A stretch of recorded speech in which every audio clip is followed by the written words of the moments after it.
In Revelation chapter 17, there is a description given of a mystic woman called Mystery Babylon the Great. In Revelation 17 and verse 1, "And there came one of the seven angels which had the seven vials, and talked with me, saying unto me, Come here, I will show unto you the judgment of the great whore that sits upon many waters." And then down in verse 5, "And upon her forehead was a name written, Mystery Babylon the Great, the mother of harlots and abominations of the earth. And I saw the woman drunken with the blood of the saints, and with the blood of the martyrs of Jesus. And when I saw her, I wondered with great wonder."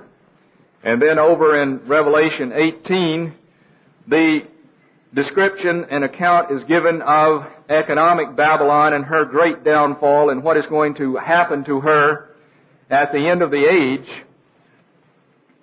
In verse 24 of Revelation 18, "And in her," that is, Mystery Babylon the Great, "was found the blood of prophets." Now basically the prophets lived before the time of Christ, before the New Testament, and the prophets were killed, of course, before that time by this system. Now, a lot of people tend to think of Mystery Babylon the Great in much, much too narrow terms, in that they attribute all of Mystery Babylon the Great principally to the Catholic Church and to the Protestant churches, but it is a much, much more inclusive and extensive and expansive system than that. It is a system that has been in existence since the time of the creation of man, when Satan first was in the garden and tempted Eve.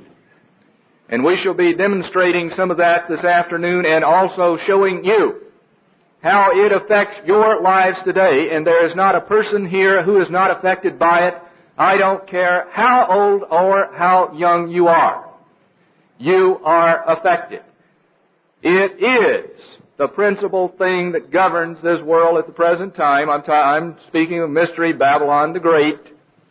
And the principal progenitor of it at the present time, as far as the youth are concerned, would be the public school system and the media. And it has far, far greater impact on their lives than does the Catholic Church or the Protestant churches, though the Catholic Church and the Protestant churches are a part of the system. "And in her was found the blood of prophets, and of saints, and of all that were slain upon the earth." Now over in verse 4 is the admonition to God's people in this chapter 18. "And I heard another voice from heaven saying, Come out of her, my people, that you be not partakers of her sins, and that you receive not of her plagues." There have been four systems since the creation of man that have attempted to explain the great questions of life. Who is God? What is God? Who is man? What is man? What is his purpose? What is his reason for being? Why is he here? What is the nature of the universe? What's the nature of man? Is there good? Is there evil? And the only place that you can go to that really explains that is the Word of God. True religion and undefiled before God. The Word of God explains that. Now, false religion has developed a system. It is a mystery system that attempts to explain these questions. Growing out of the false religion has been philosophy. They attempt to explain these questions. Growing out of philosophy has been science. Science attempts to explain these questions. Not that everything in philosophy or science is false. It is not. But basically the end results thereof are the ways of man. It leads to death. And out of science has grown the pseudosciences of the day, psychology and sociology, which play such a prominent role in Western society. Babylon today is taught freely. The Mystery Babylon today is taught freely in the public schools. The Mystery Babylon controls every dimension of life: economics, society, the various social institutions, politics, education, and religion. And atheism is a religion, and by the way, many of the atheists do believe in a form of immortality. So it is a complete system. And as I said, many of us tend to think of it in very narrow terms of just the Catholics and the Protestant churches. Now I want to pick up a link back in Matthew, the 23rd chapter. I'm going to trace this back to the Garden of Eden at the present time, and then I'm going to bring it back from the Garden of Eden back to the present time. In Matthew chapter 23, we'll see here Jesus Christ talking to the scribes and the Pharisees. The two main religious sects. One of the questions this morning in the Bible Bowl is the Pharisees and the Sadducees. The word Judaism was not used by Christ, was not used by the apostles. When people talked about Judaism, they were talking about Phariseeism. Josephus was the man who coined the term Judaism. It was an unknown term until Josephus began to use it in his writings. When you talked about Judaism, you were talking about Phariseeism. In Matthew 23, Christ gave the scathing rebuke publicly to the scribes and the Pharisees, and we see a vital link which links Revelation 18:24. In her was found the blood of the prophets. In Matthew 23 and verse 31, wherefore you be witnesses unto yourself that you are, now talking to the scribes and the Pharisees, you are the children of them which killed the prophets. Now these were descendants, some of them, from Abraham as far as the flesh is concerned. You are the children.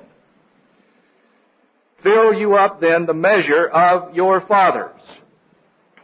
And then in verse 37 he says, O Jerusalem, Jerusalem, you that killed the prophets and stoned them. And then in verse 38, he tells them, behold, your house is left unto you desolate. That is the temple. The Jews thought that because they had the temple, which was the symbol of God's presence, because in the Holy of Holies, the Shekinah glory of God filled the Holy of Holies, which was symbolic of His presence and them being His people. And they thought that because the temple was there, they were the special and chosen people of God, and because it was there, they would never be destroyed. And Christ let them know that their house would be left unto them desolate.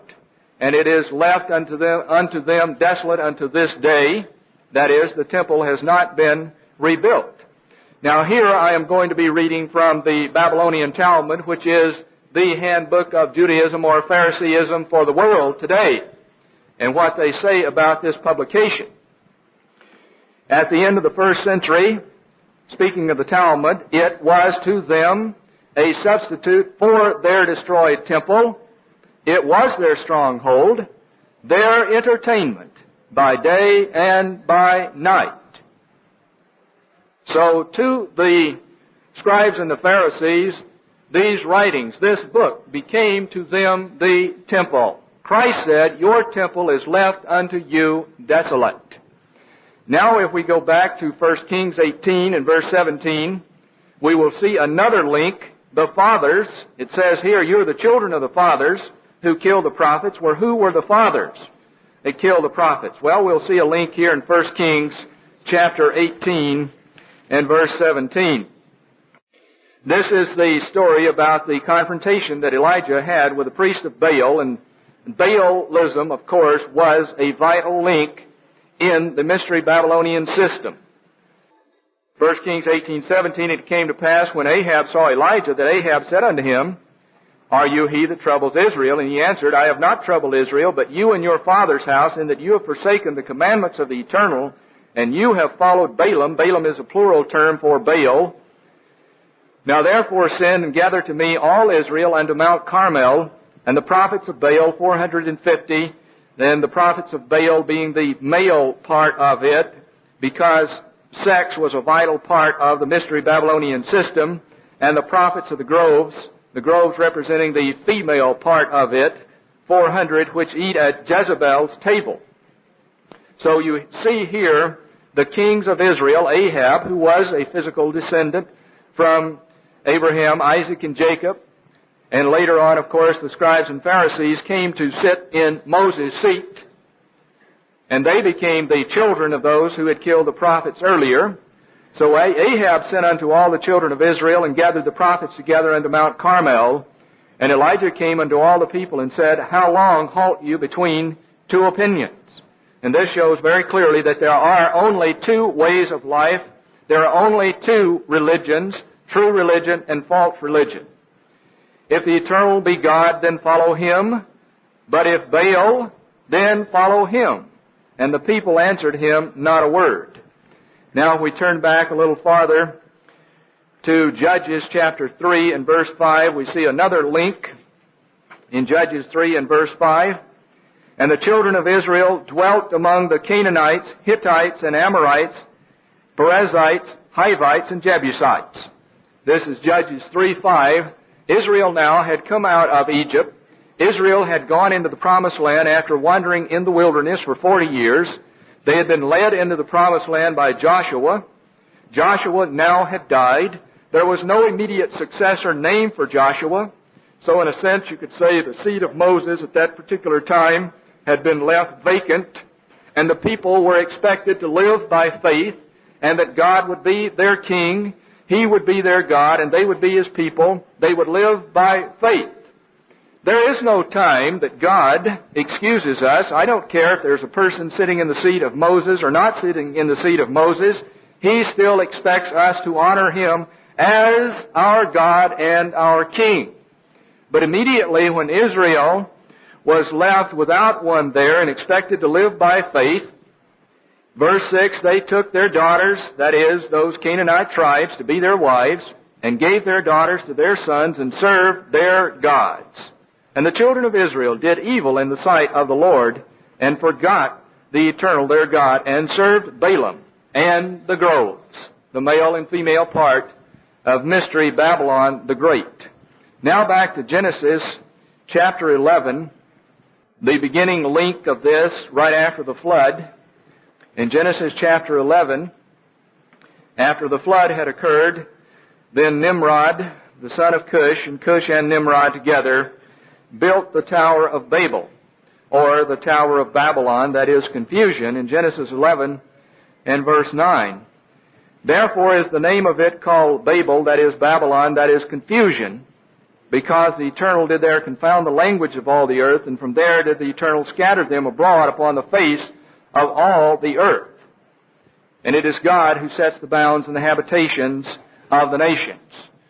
And one thing that you'll always find with the Babylonian system is that they desire to remove the bounds and the habitations of the nations. You see, the Tower of Babel was to a large degree built in rebellion to the command that God had given them to be fruitful, multiply, and replenish the earth. And in Genesis chapter 10, God had assigned the various families of the earth to specific geographical locations. And it is a disgusting shame that today our one-worldism people, those who would restore Babel and Babylon, that's one of the first things that they set out to do, is to remove the bounds and the habitations of the people and make the people so-called into one people. Now there is, if you'll hold your place right there, you look at Isaiah the 10th chapter, and I shall give you hard proof of that. In Isaiah 10 is a prophecy for the end time. In Isaiah 10 and verse 12, Wherefore it shall come to pass that when the Eternal has performed His whole work, notice the time setting, he who hath an ear, let him hear. When the Eternal hath performed His whole work upon Mount Zion and on Jerusalem, I will punish the fruit of the stout heart of the king of Assyria, and the glory of his high looks. For he said, and this is what the Assyrian said, a type of those who are used by Satan to do his bidding and to do his will to restore the Babylonian system. By the strength of my hand I have done it, and by my wisdom, for I am prudent, and I have removed the bounds of the people. How much do you hear today about world community? We are one world, we are one people. Now, not so long ago, I attended a function in Tyler, Texas called Up with People. A very disgusting performance, thinly veiled at their one-worldism, where young people who are totally deceived, I feel, go around dancing and singing and talking about, we are many, we are one. And it's just another one of the ploys that the propagandists use in their attempts to remove the bounds of the people and have robbed their treasures. And I have put down the inhabitants like a valiant man. Remember, this is the Assyrian talking. And my hand hath found as a nest the riches of the people. And as one gathers eggs that are left, have I gathered all the earth. And there was none that moved the wing, or opened the mouth, or peeped. Now, what I am going to be talking about here today is not popular. And if you were to really begin to get on television or radio and really begin to preach this and bear down on it, hate letters would flow in like mad, and they would try to get you kicked off immediately, because this is not the social gospel. And when you try to remove the bounds of the people, that is the essence of the social gospel. Now, if you go back to Genesis chapter 1, you'll see the true beginning, not Genesis chapter 1, but Genesis chapter 3, the real beginning of the Mystery Babylon the Great system.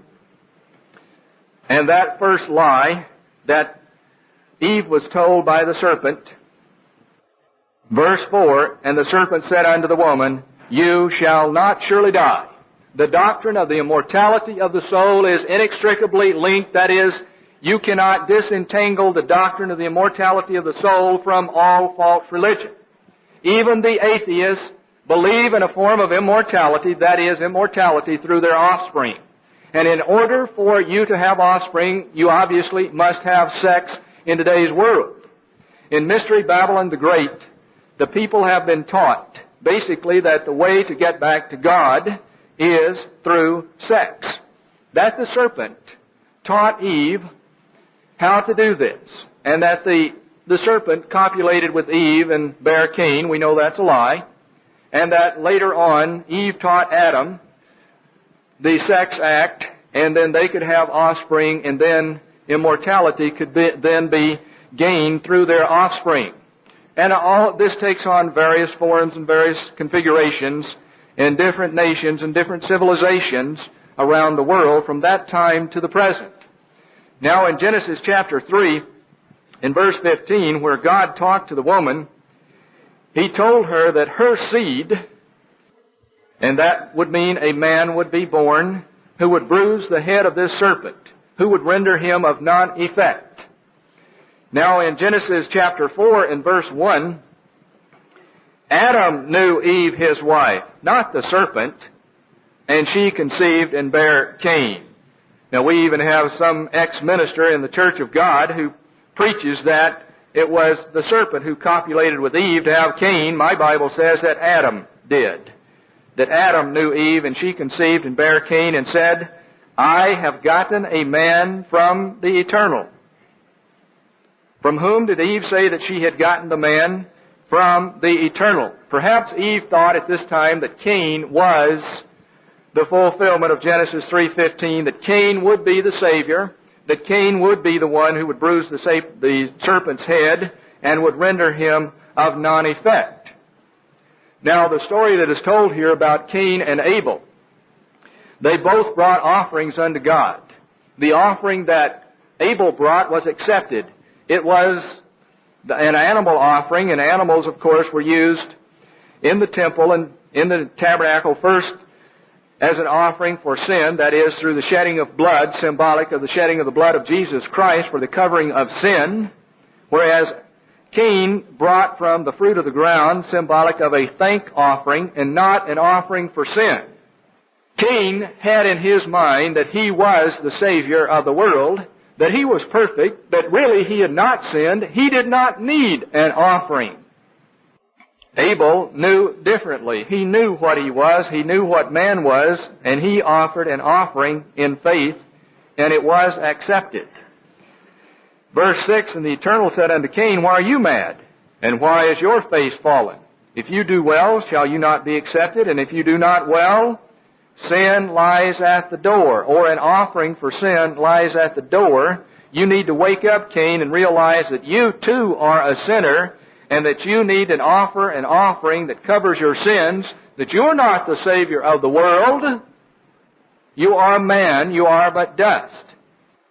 But Cain, of course, did not accept this. He went out and talked with his brother Abel, and he wound up killing his brother Abel. And then God pronounced a punishment on Cain, and he said, that punishment is greater than I can bear. He was told to go out from the face of God. Instead of repenting, we see in verse 16 what Cain did. And this system that Cain developed at that time, continues to the present time today. It had an interruption at the flood when God wiped out that wicked world whose thoughts were continually upon evil. It was renewed by Cush and Nimrod, as we've already mentioned. But let's look at the early beginnings here for just a moment, and you will see that it's still in existence today. Cain went out from the presence of the Eternal and dwelt in the land of Nod on the east of Eden. Cain knew his wife, and she conceived and bare Enoch. And he builded a city, that is Cain, not Enoch. And Cain called the name of the city after the name of his son, Enoch. Now this city was the pre-flood Jericho. Now here we have the beginnings of so-called civilization. Here we have the perversion of chemistry, the perversion of metals, the perversion of music, and all the things that go with the present modern Babylonian system that is described very graphically in Revelation, the 18th chapter. It was a time when people began to lay field to field and house to house, where no place could be found for them on the face of the earth. You remember it talks about in Genesis 6 how that there was, in a sense, a population explosion, that the daughters of men were having intercourse with the sons of men and so on, and that the earth was really growing in population. I don't think it was so much that they were literally filling the earth, every last little bit of it, but that they were crowding together in cities. And God says in Isaiah that one of the current woes upon Israel is the fact that they are crowding together in cities. Woe unto those who lay house to house and field to field, that there be no place found. 90% of the people in America today live in cities. And in that kind of environment, it is almost impossible for them to maintain the kind of relationship with their brother that they should. You even put rats and animals in that kind of environment, and they become violent and turn on each other. So we'll see here that a system developed that was evil. In verse 18, and unto Enoch was born Irad, and Irad begat Mehujael. Now, Mehujael means an instrument of God. See, they began to take on the name of God. Anytime that you see a word, a name that is a proper name, end in El, El is one of the names of God. For example, Israel, ruling with God, is the literal meaning of Israel, and Mehujael means an instrument of God. So they began to take on the names of God. They began to set themselves up as God, and of course it was the false God. And then he begat Methusael. Methusael, once again ending in El, means man who is God, which is blasphemy. And Lamech took unto him 2 wives. The name of one was Ada, and Ada means white, and then the other name, Zillah, means dark. So we here have the beginning of polygamy, a man who married a white woman, and evidently a very dark woman. And Ada bare Jabal. He was the father of such as dwell in tents, and of such as have cattle. And perhaps we have the beginning here of crossbreeding and the wrong use of breeding with animals. And his brother's name was Jubal. He was the father of all such as handle the harp and organ. And obviously there was perverted music here, and perverted music goes with false religion. Now recently, on 60 Minutes, they ran a special on the Rastafarians. The Rastafarians are a group of black Jews in Jamaica who claim to be the true Jews. Now, the population of Jamaica is about 2 million. The Rastafarians constitute 200,000 of the 2 million, which is quite a large percentage. And they believe that they are the true Jews, and they have developed a system of religion that is spreading around the world very rapidly. Now, two of the main things that they use in conjunction with their religion, one is the smoking of marijuana, and they have various people who go out and guard the fields in Jamaica, so when the government helicopters and so on come over, that they can be diverted and their marijuana can be protected. Another thing that they do has to do with rock music. In fact, the head of the Rastafarians right now, and the head of the Rastafarians is the most powerful political personage in Jamaica at the present time. He made his name and his fortune in rock music, and they talked very openly about it, how that it had been used to preach their gospel around the world, and how that they had plans to use it much, much more effectively than they had in the past. It is a well-documented fact. Now, the trademark or the sign of the Rastafarians is the pleated or plaited hairstyle that comes down in the little pleats and the beads like strings of rat's tails all over the head. And that is the sign of the Rastafarians. I'm beginning to see that style, of course, here in America, especially Los Angeles International Airport, Dallas, Fort Worth, and other places. It is a well-documented fact that the perversion of music, the use of drugs, and free sex have been a vital part of Mystery Babylon the Great since its inception to the present time. Now, many of us do not today connect these together, and they think it's just sort of the way things are. No, it is a part of some people's religion, and it is by design. It is not accidental. Satan has a plan. According to mythology, this Tubal-Cain was the Vulcan of mythology, and the sister of Tubal-Cain was Naamith, once again a dark woman. She was married, Ham married her. And Lamech said unto his wives, Ada and Zillah, Hear my voice, ye wives of Lamech, hearken unto my voice, for I have slain a man to my wound, or wounding, and a young man to my hurt. And legend has it that Lamech killed Cain. And you remember there had been a punishment pronounced upon anyone who would kill Cain. So it says in verse 24, Cain shall be avenged sevenfold, truly Lamech 70 and sevenfold. And then it begins to talk about the righteous line from Adam and Eve, that is Seth, verse 26, and to Seth, to him also there was born a son, and he called his name Enos. Then began men to call upon the name of the Lord, or the margin here says to call themselves by the name of the Lord, but I believe the King James rendering is more accurate, because here is where the righteous line begins. The men began to call upon the name of the Lord through the righteous line, that is, the preachers of righteousness who preach the true religion, Enoch and Noah for sure being two of those. And Enoch or Enos does not mean anything having to do with God, as do Mehujael and Methusael up in verse 18. Now, chapter 5, this is the book of the generations of Adam. In the day that God created man, in the likeness of God made he him. Male and female created he them, and blessed them, and called their name Adam in the day when they were created. And Adam lived 130 years, and begat a son in his own likeness. Remember now that Noah was pure in his generations. Mr. Armstrong has recently written about that, saying that that has to do with racial genetic lineage. After his image, and called his name Seth.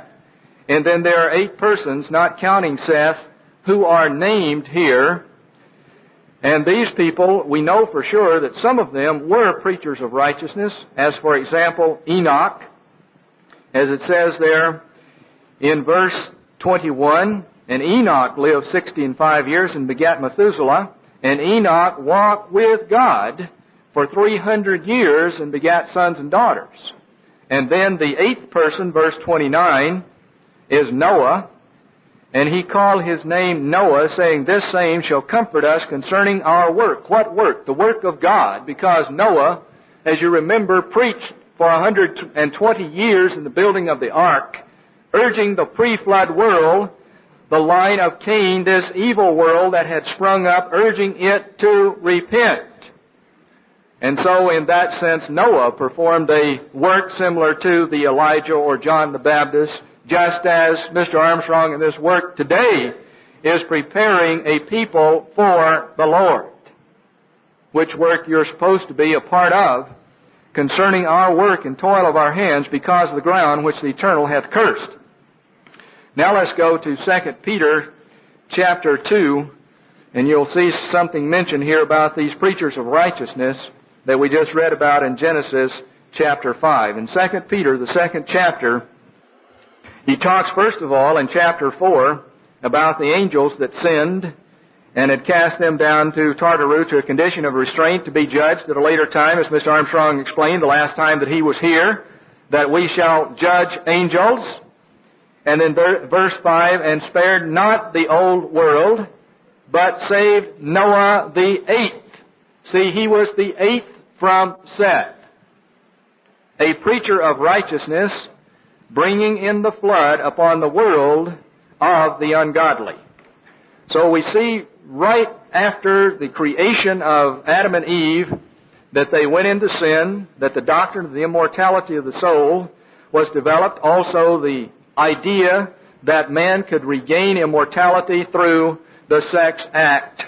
And the serpent came to be worshipped because they taught that the serpent taught Eve the act of copulation, and then Eve passed this on to Adam and so on to their descendants, hence ensuring that they would live forever or gain immortality. Now, there was a lot more to the mysteries than that, of course, in which they were trying to get back to God or back to the fixed stars in the heavens from which Adam had supposedly fallen.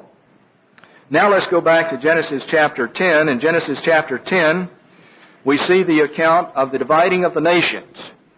Once again, I tell you that the Babylonian system has always desired to remove the bounds and habitations of the nations, whereas God plainly says that He sets the bounds and the habitations of the nations.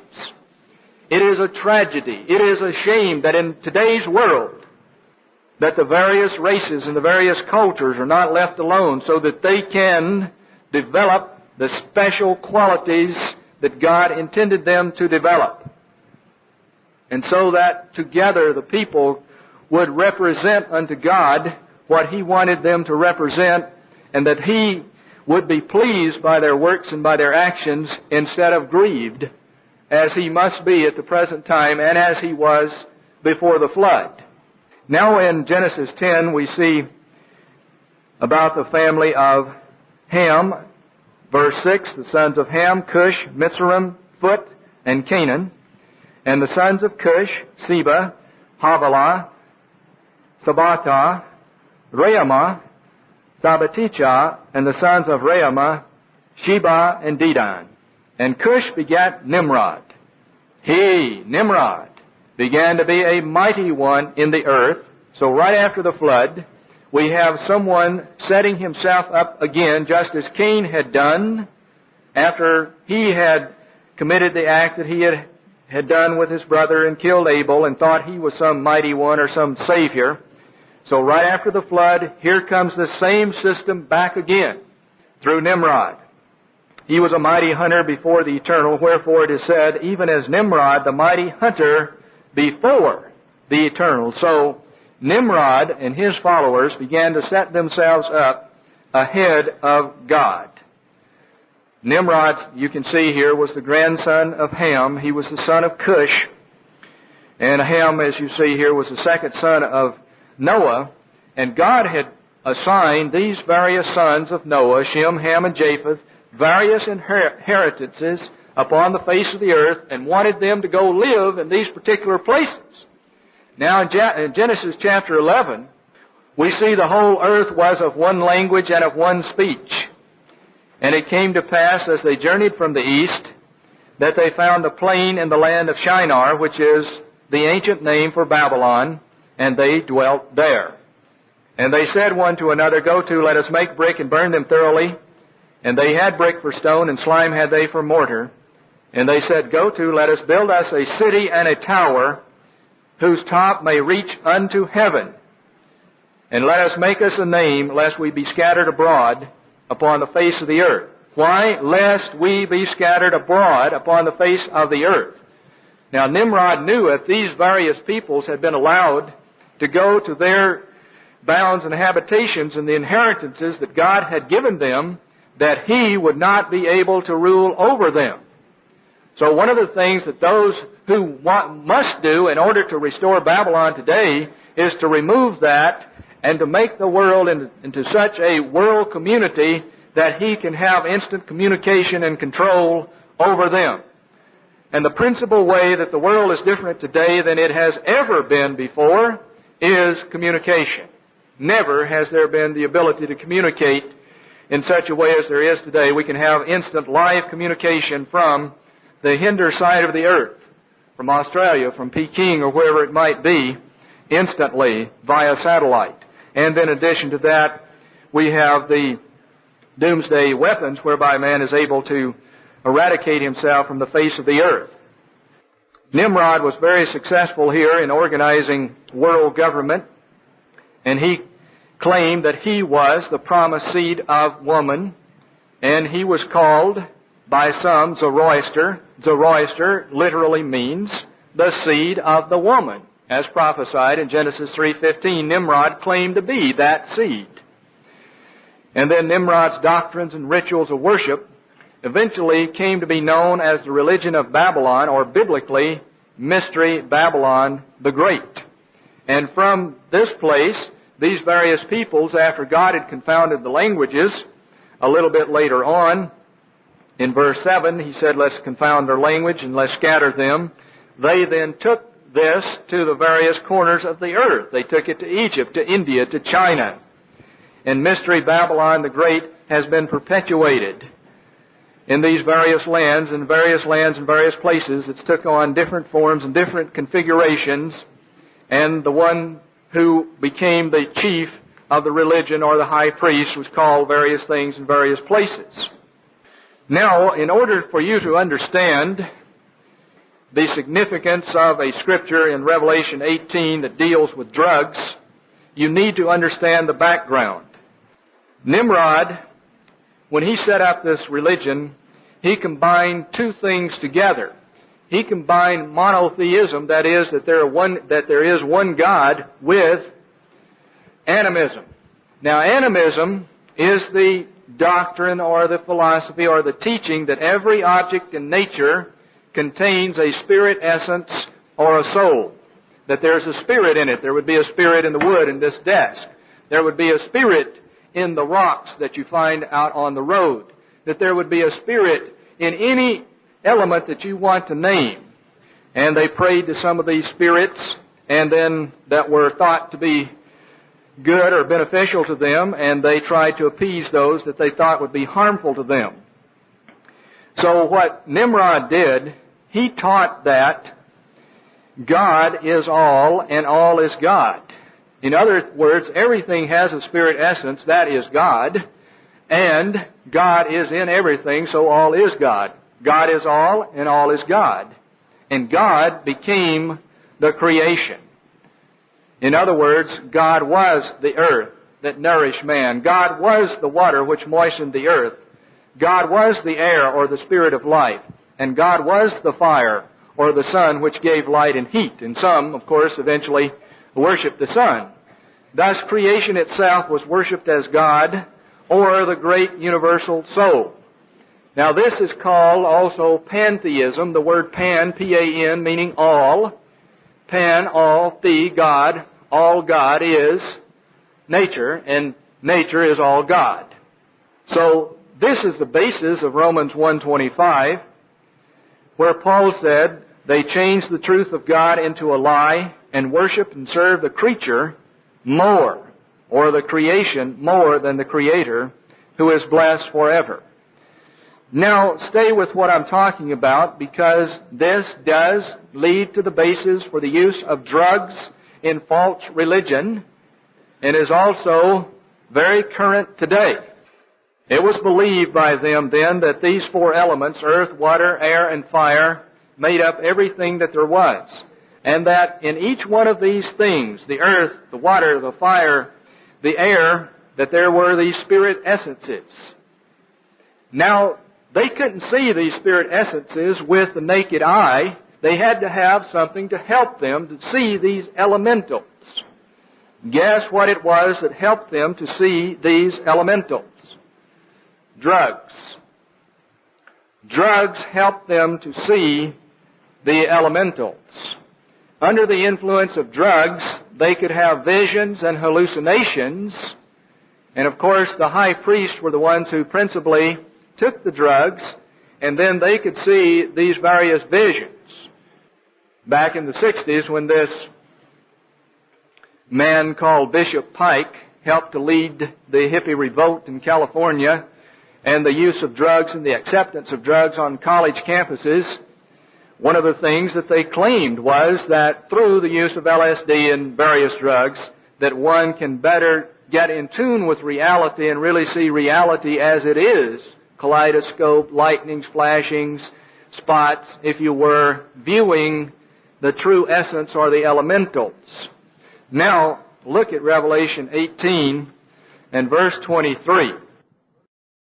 Babylon the Great, 18:23, and the light of a candle shall shine no more at all in you, and the voice of the bridegroom and of the bride shall be heard no more at all in you, for your merchants were the great men of the earth, for by your sorceries. The Greek word is pharmakia, the word from which we get drugs, for by your sorceries, by your drugs, by your pharmakia, were all nations deceived. Now, I have an article here that appeared in the Longview paper Sunday, March 1981. Illegal drugs, now country's biggest industry. General Motors, Exxon, and AT&T make room.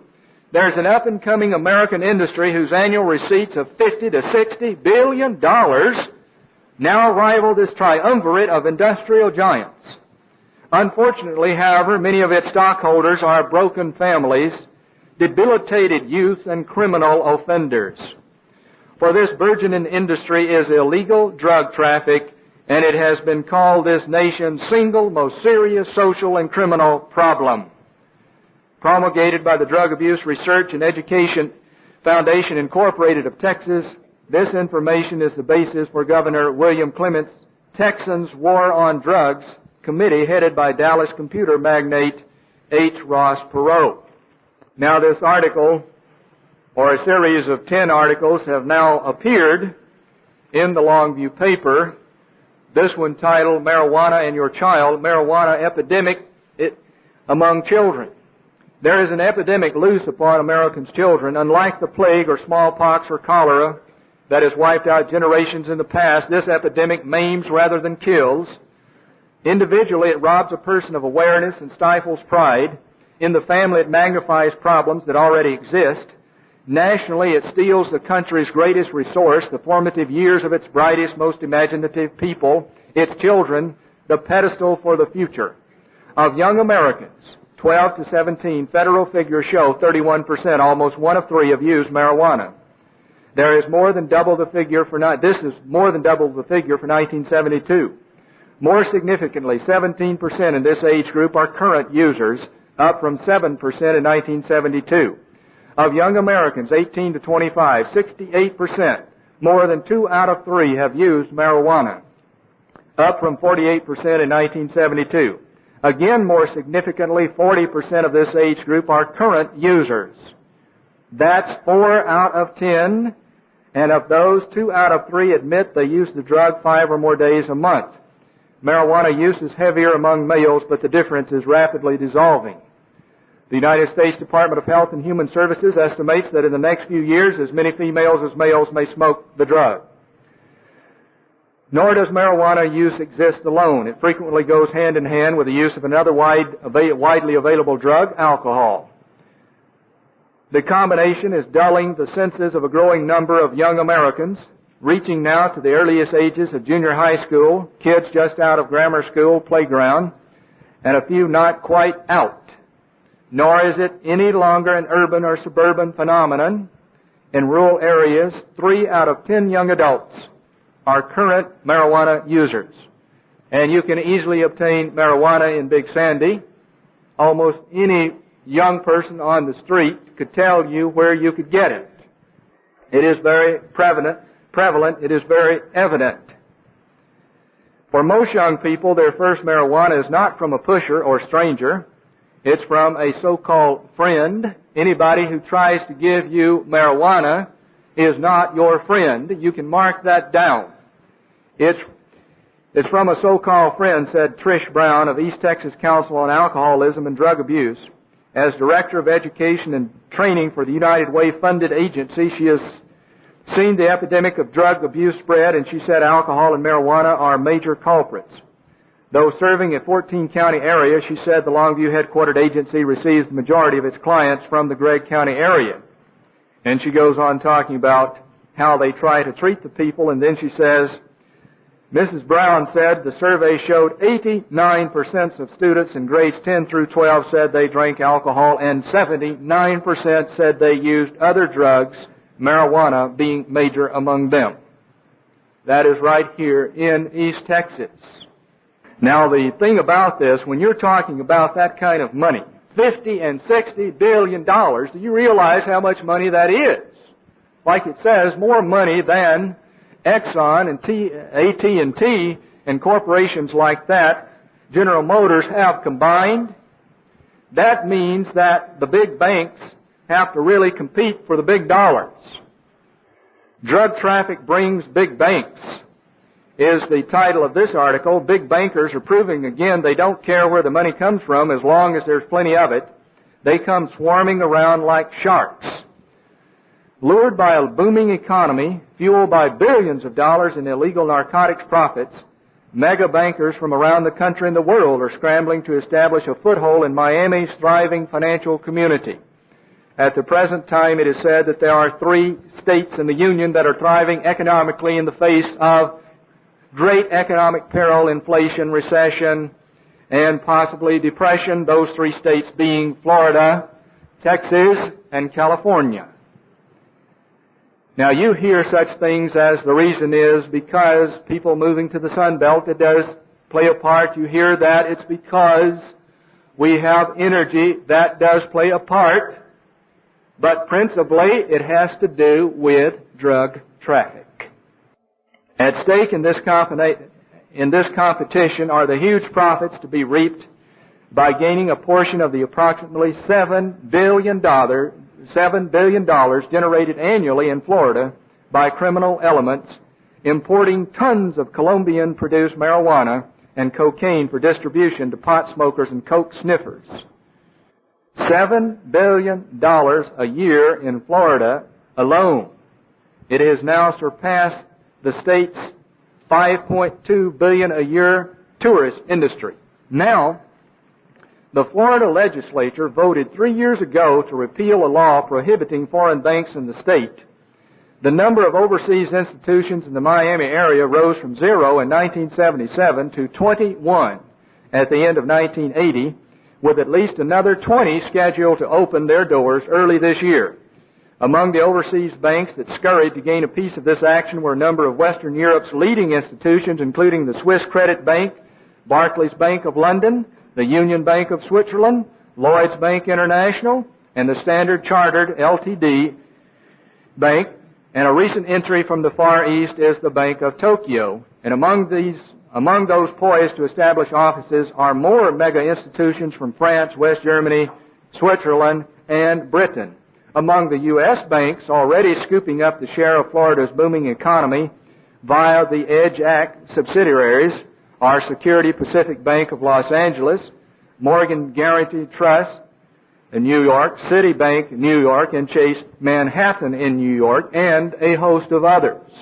Now you read once again Revelation 18 and verse 23. It might make a little bit more sense where it says, "For your merchants were the great men of the earth. These bankers are the great men of the earth. These are the men that we go bow down to and fold our hands and say, "Oh, won't you please give me interim financing that I might build a house and that I might pay you back $250,000 for a $30,000 house." Oh yes, they are the great men of the earth. It is unbelievable how our people have been deceived by the system. If the people of America, and I'm going to give a sermon on this in the near future, really knew how the banking institutions worked, they would drive them into the sea immediately. And this does not even begin to talk about the legal drugs that are sold in this country via the AMA and other means. Doesn't even begin to touch it. See, these little old people running around on the streets in Big Sandy and Tyler and other places who are trying to push off a little marijuana here and there, they are nothing. They are mere pawns used by these people. But of course, the real sufferers are the consumers who ignorantly go to the slaughter. And here these people are lining up in Miami so they can get a little bit of this. This article goes on to tell about how that some of these people will bring this money into the banks in Miami. At the present time, it is not all that unusual for someone sort of casually dressed, carrying a nondescript box or bag to walk in a bank in Miami and deposit $1 million in cash. The only thing that the banks would like to know is a little bit of advance notice so they can have all their tellers there to count the money. It goes back to Nimrod's system where the priest wanted to really get in tune with elementals, so they took these drugs so that they could see what the world was really made of. And man has fallen for it. Now let's go back to Genesis chapter 11 a little bit more and talk about this tower a little bit more. This tower that Nimrod was building, Herodotus, the so-called father of history, writes about this tower that Nimrod was building in the middle of the precinct. This is quoting from Herodotus. In the middle of the precinct there was a tower of solid masonry, a furlong in length and breadth, upon which was raised a second tower, and on that a third, and so on up to 8. So there were 8 different levels to this. Now, this had to do with there were 8 different steps or phases that man would go through on his way back to perfection, or back to the fixed stars, or back to heaven, as the Protestants call it and the Catholics call it, depending on which religion and where it is and what configuration or shape it takes on. It's still the same mixture, pure deception that is being pawned off on an unsuspecting world, and it says very clearly in Revelation that Satan is deceiving the whole world. Now at the current time, the Japanese are excavating the site of the Tower of Babel. Now why the Japanese are in Iraq excavating the Tower of Babel, I don't know. But they, along with others, are there. It's a so-called academic project at the present time. They say that it might have commercial use a little bit later on, and that they might set it up as a center of tourism. But I would tend to think that it has far greater implications than that. And there have been articles in the papers about this, about the excavation of it by the Japanese and others. Continuing here with a quote from Herodotus, on the topmost tower there is a spacious temple, and inside the temple stands a couch of unusual size, richly adorned with a golden table by its side. There is no statue of any kind set up in the place, nor is the chamber occupied of nights by anyone but a single native woman, who, as the Chaldeans, the priest of this god, affirm, is chosen for himself by the deity out of all the women of the land. So on the top floor was set aside a place where the temple god, and the temple god, of course, was a high priest, would have chosen the fairest lady from all the land so that he could sleep with her. Another quote from Herodotus continuing, they also declare, but I for my part do not credit it, that the god comes down in person into this chamber and sleeps upon the couch. This is like the story told by the Egyptians of what takes place in their city of Thebes, where a woman always passes the night in the temple of the Theban Jupiter. In each case, the woman is said to be debarred all intercourse with men. It is also like the custom of Patara in Lycia, where the priestesses who delivers the articles or the oracle sleep and is shut up in the temple every night. So it takes very little imagination to know who the god was that really slept with the priestesses. It was the high priest. Also another quote from Herodotus that has implications for today. The Babylonians have one of the most shameful customs. Every woman born in the country must once in her life go and sit down in the precinct of Venus and there consort with a stranger. Here there is always a great crowd, some coming and others going. Lines of cord mark out paths in all directions among the women, and the strangers pass along them to make their choice. A woman who has once taken her seat is not allowed to return home till one of the strangers throws a silver coin into her lap and takes her with him beyond the holy ground. When he throws the coin, he says these words, "The goddess Mylitta prosper thee." Venus is called Mylitta by the Assyrians. The silver coin may be of any size. It cannot be refused, for that is forbidden by the law, since once thrown it is sacred. The woman goes with the first man who throws her money and rejects no one. When she has gone with him and so satisfied the goddess, she returns home, and from that time forth no gift, however great, will prevail with her, a custom very much like that is found also in certain parts of the land of Cyprus. Today, this is still being continued in that the young women of America today are greatly pressured to have intercourse before they are married. The pressure is tremendous in today's world. It really starts at about the age of 12 or 13. It is to the point that young girls feel as if they have failed in life if they have not been able to successfully do this by the time they get to be 16. Now, Red Book, not so long ago, printed a series of research that they had done in which they said that if a young person has illicit sexual relations before the age of 15, chances are very great that they will be promiscuous the rest of their lives. It does something to the mind. See, in ancient Babylon, these women could not get married until they had had intercourse with someone. And they could reject no one. It didn't matter if they were old or young. It didn't matter what race they were from. They had to do it. It was unlawful for any man to marry a virgin. Now, you get an excellent description of that, and I'm not going to turn to it at the present time, about how these practices influence and have affected Zion in Isaiah the chapter 3 in the end times, talking about the women of Zion and what they do and how they are dressed. And it is even to the point today that we have our children's ears pierced at the age of 2, which it does have sexual connotations for the populace.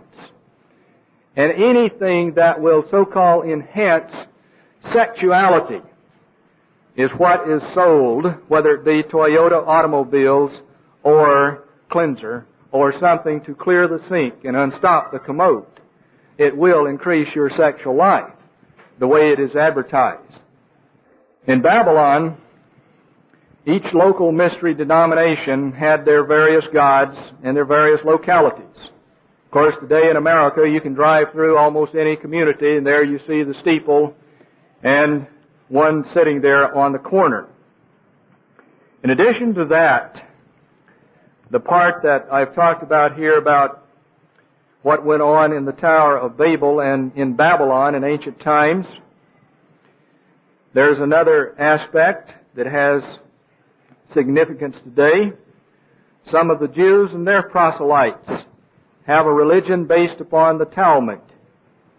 It finds its highest glories in the Zohar, it's Z-O-H-A-R, Ha, H-A, Zephyr, S-E-P-H-E-R, in the Zohar HaZephyr, which is the Book of Splendor. The doctrinal structure is based upon the Babylonian sexual interpretation of the tree of life and of knowledge. The book claims that the story of creation is a veil of the sex mystery, known as the mystery of faith and the supreme mystery. Through this mystery, we are all incarnated in bondage to physical bodies here on earth, and only through this mystery, that is, sexual union, may we be liberated from mortality and the physical body. Sex is the law of liberation. Now here is a quote from the Talmud, which I've read earlier. They say, is their temple. When the serpent copulated with Eve, he infused her with lust. The lust of the Israelites who stood at Mount Sinai came to an end. The lust of idolaters who did not stand at Mount Sinai did not come to an end. That is from Yebamoth. That is one of the rabbis quoted in it, 103a, 103b. R. Eliezer further stated, what is meant by the scriptural text? This is now bone of my bones and flesh of my flesh. Once again from the Talmud, Yebamoth, 63a. What is meant by this? This is now bone of my bones and flesh of my flesh. In the footnote, emphasis on this is now. This teaches that Adam had intercourse with every beast and animal, but found no satisfaction until he cohabited with Eve. The doctrinal structure in the Zohar is illustrated by a phallic tree of life and its 10 Zephyrith degrees or steps to sexual perfection. The first Zephyr is Yesod, Y-E-S-O-D, the organ of generation. And this step corresponds to the moon in the other mystery religions. Yesod means foundation, showing that sexual generation is the foundation or beginning to the road to salvation. Now the Zohar goes on to teach that sexual union is the true mission of man upon earth. And if a man does not have a child during his lifetime, then he has failed, and then he must be reincarnated so that he can live again and have this opportunity. And he can be reincarnated according to their religion up to 3 times so that he may fulfill his mission of reproducing offspring. Now, some of them are well known to be on a quest for the long-lost pronunciation of the sacred name of God, Yahweh, Y-H-W-H. The exact pronunciation of this name is said to have been lost through the centuries. Some have an elaborate and complicated theosophy centered around the sacred name. The core of their teaching, though, is as follows. Y equals male, H equals female, W equals offspring. To have God's name upon them, they teach, they must fulfill their sacred duty to have offspring, for that is their first step to perfection. Only through sex can they climb the 10-rung ladder of the tree of life to the perfection of the Shekinah glory. That is the state of perfect liberty in sexual expression. Now, do you know what the Shekinah is? Now, the word Shekinah is not found in the Bible, but it is a term that is applied to the glory of God when His presence filled the Holy of Holies in the tabernacle, then later on in Solomon's temple, later on in the temple that Zerubbabel and Joshua built during the restoration, and later on in Herod's temple. There's not a specific biblical account where God's glory filled the Holy of Holies in that temple, but evidently it did. There's also a description of this glory filling the temple that will be rebuilt during the millennium. It's described in Ezekiel. So this word Shekinah literally symbolizes the presence of God. So they're saying that the perfection of the Shekinah, that is, the state of perfect liberty, is found in sexual expression. Now, the people who believe this religion relate this word Shekan. Shekan is a word that is found in the Bible, a Hebrew word that means to dwell, S-H-A-K-A-N, to dwell. And then they relate it to shakab, S-H-A-K-A-B, shakab, to lie down sexually. Thus, those who learn the perfect methods of performing the sex act attain the glory of the Shekinah.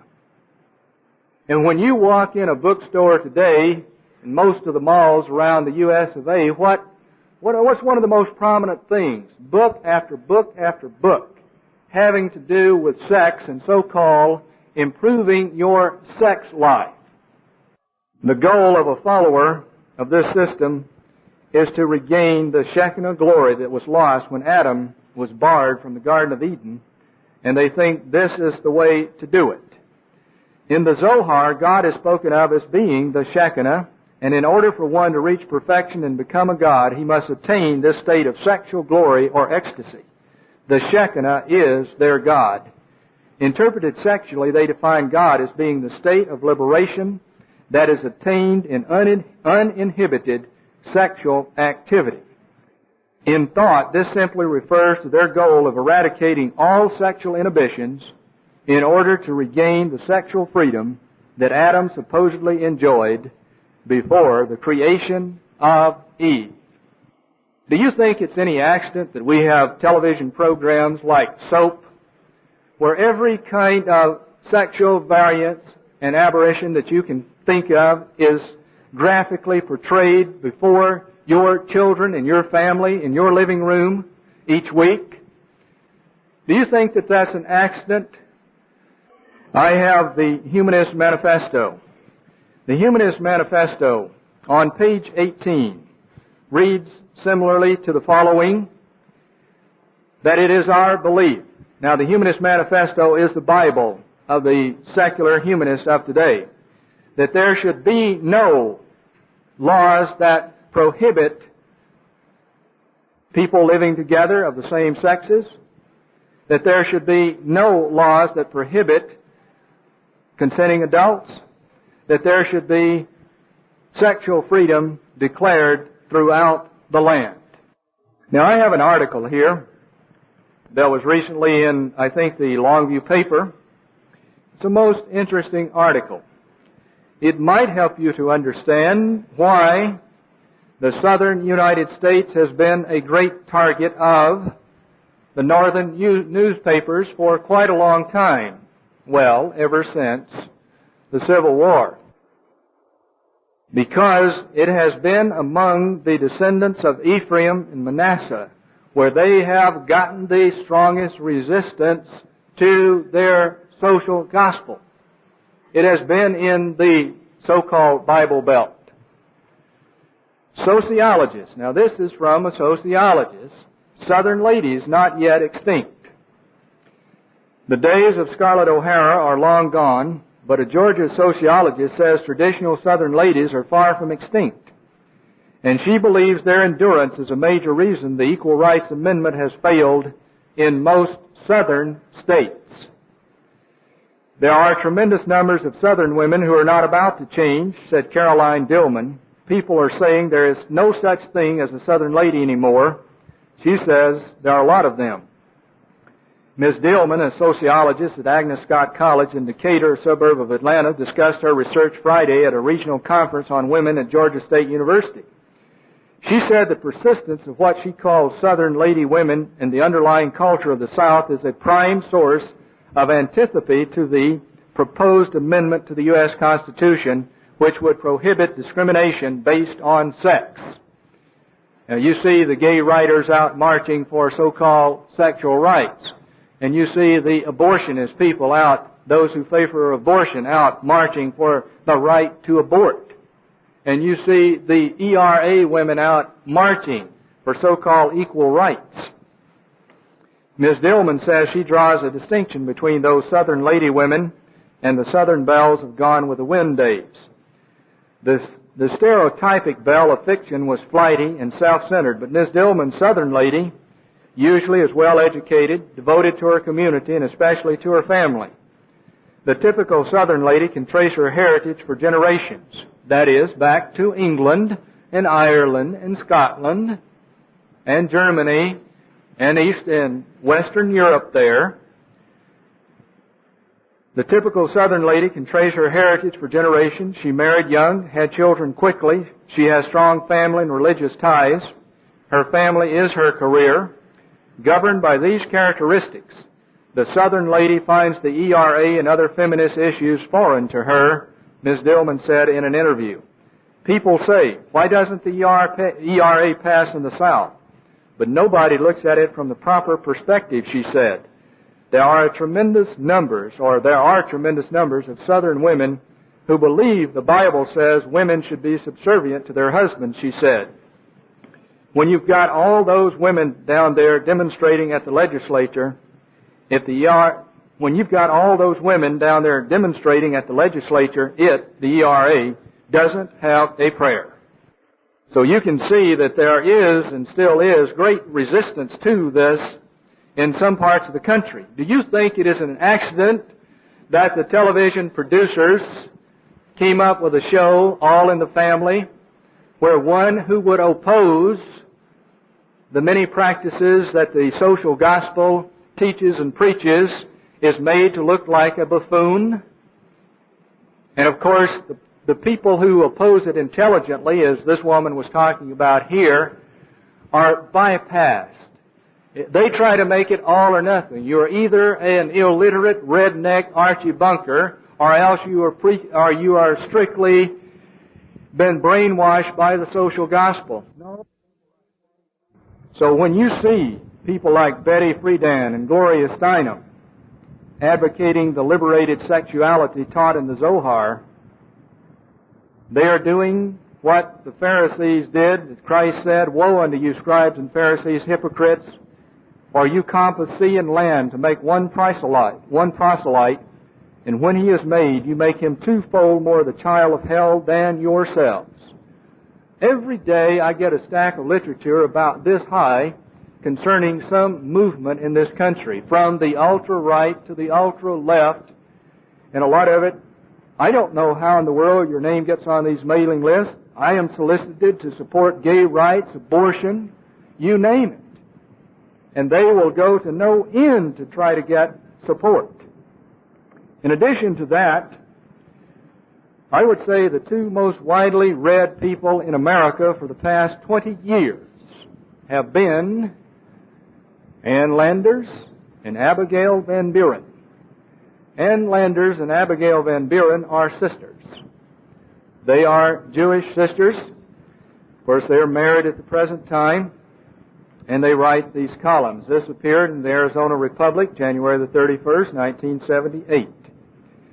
Dear Abby, when I read the small print at the end of your column claiming that you send personal replies to those who send a stamped addressed envelope, I didn't really believe it. But my life was such a total mess that I had nothing to lose but the price of 2 postage stamps, so I took a chance and wrote to you. Abby, your response changed my life. I went to a marriage counselor, as you suggested, and found that he was on the same wavelength as I. Pow! It happened. After living with the wrong person for 19 years, I am moving in with a marriage counselor. He's Jewish and gay, about my age, and the most intellectually stimulating and wonderfully sympathetic person I've ever met. I'm off the booze, off the Valium, off women forever. My indebtedness is endless, living at last in San Francisco. Dear Living, Mazlatov. Translation, congratulations. That was Abigail Van Buren's response. And our people read this and they go to the slaughter, many of them not even knowing that they're going to the slaughter.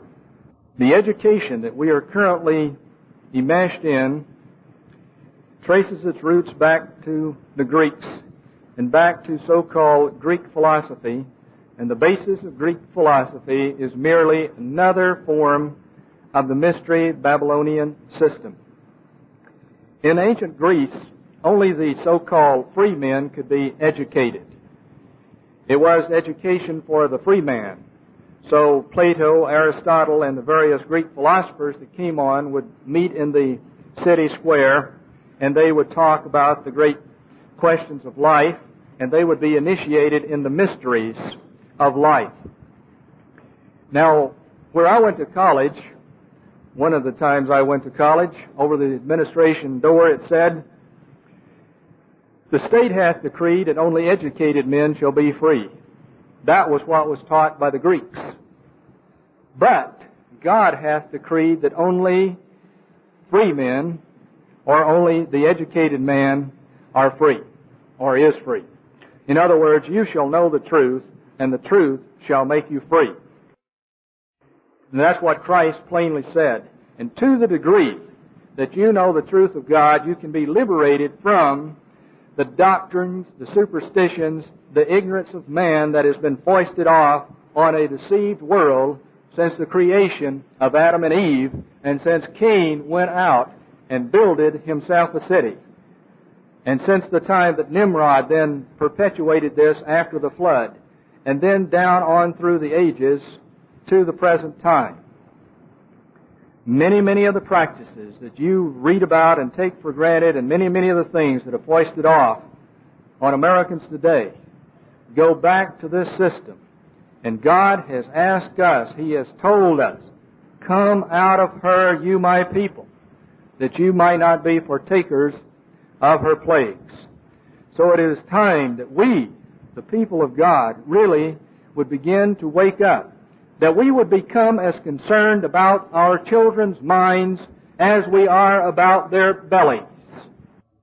Now, in the Church of God, for the past 30 years or so, the parents have been very concerned about what goes into the bellies. Oh, horrors, if my child should eat any pork.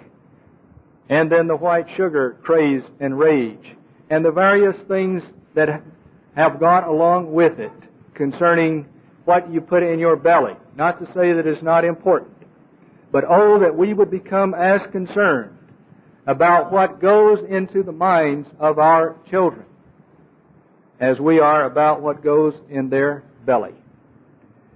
And I urge all of us to do whatever we can do to stand with our children and with our families in the times in which we live, because they are frightening times. Spend time with them. Teach them. Love them. Do whatever you can do. And as much as possible, you fill their minds with the truth of God and protect their minds from Mystery Babylon the Great, the mother of harlots. It is what God expects. It is one of the main things that He has laid upon the family. So let's begin to do it, and to do it God's way. Additional programs and literature available at hwalibrary.com.